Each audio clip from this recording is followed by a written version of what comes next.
Assalamualaikum warahmatullahi wabarakatuh. Selamat siang dan salam sejahtera untuk kita semua. Hari ini adalah pertemuan ketujuh mata kuliah etika profesi dan topik hari ini mengenai etos kerja. Etos kerja itu adalah sesuatu atau seluruh semangat kerja yang menjadi ciri khas dan keyakinan seseorang atau suatu kelompok. Etos kerja ini bisa juga merupakan perilaku kerja yang etis dan menjadi kebiasaan kerja yang berporos pada etika. Ini dari pendapat Max Weber. Nah, kemudian prinsip dari etos kerja seorang profesional. Ada 8 prinsip etos kerja profesional menurut Johnson Sinamo. Yang pertama, kerja itu adalah sebagai rahmat. Jadi bekerja tulus penuh dengan rasa syukur. Kemudian kerja itu adalah amanah, artinya bekerja dengan penuh tanggung jawab. Yang ketiga adalah kerja itu adalah panggilan. Jadi kita bekerja tuntas penuh integritas. Yang keempat, kerja yakni merupakan aktualisasi. Jadi kita bekerja secara penuh dengan semangat dan tentunya dengan kerja keras. Yang kelima adalah kerja itu adalah merupakan ibadah. Artinya bekerja serius penuh dengan kecintaan. Yang keenam adalah kerja itu merupakan suatu seni, yaitu bekerja cerdas penuh kreativitas. Dan ketujuh, kerja sebagai penghormatan, artinya bekerja itu penuh ketekunan dan keunggulan. Dan terakhir adalah kerja itu adalah merupakan suatu pelayanan, artinya kita bekerja paripurna penuh dengan kerendahan hati. Nah, kemudian apa ciri-ciri dari fungsi etos kerja? Yang pertama, ciri-ciri dari etos kerja adalah kecanduan pada waktu, mempunyai moralitas yang bersih dan ikhlas, bersikap jujur, punya komitmen dan memiliki pendirian atau konsistensi dengan keyakinan yang kuat. Kemudian fungsi dari etos kerja adalah satu ya untuk mendapatkan atau mendorong timbulnya tingkah laku. Yang kedua, bisa membuat bergairah dalam kegiatan, dan selanjutnya adalah untuk menggerakkan segala pekerjaan. Nah, secara pengertian, etos kerja itu berarti pandangan hidup yang khas dari suatu golongan sosial.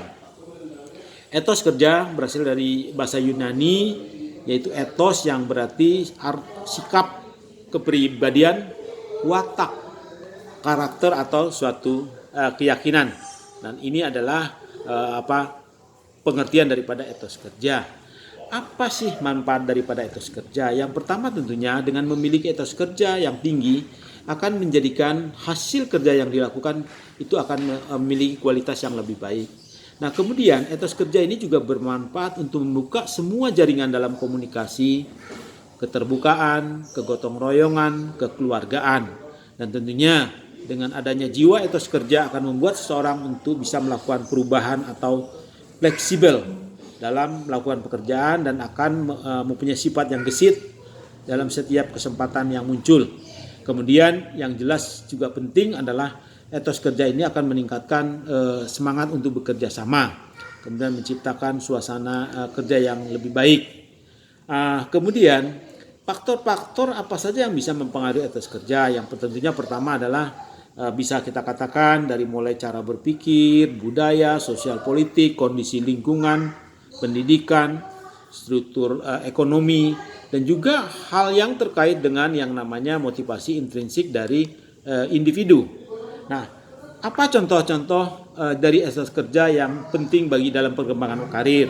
Yang pertama, tentunya orang yang mempunyai etos kerja itu mempunyai disiplin yang tinggi, kemudian berintegritas, punya profesionalisme dalam bekerja, dan juga dapat diandalkan, dan juga penuh dedikasi dalam pekerjaan, serta mampu bekerja sama dengan siapapun yang ada dalam suatu organisasi.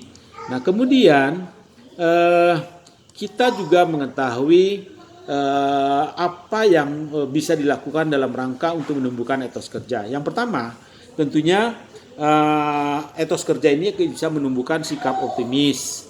Kemudian kita berupaya, jadilah diri Anda sendiri.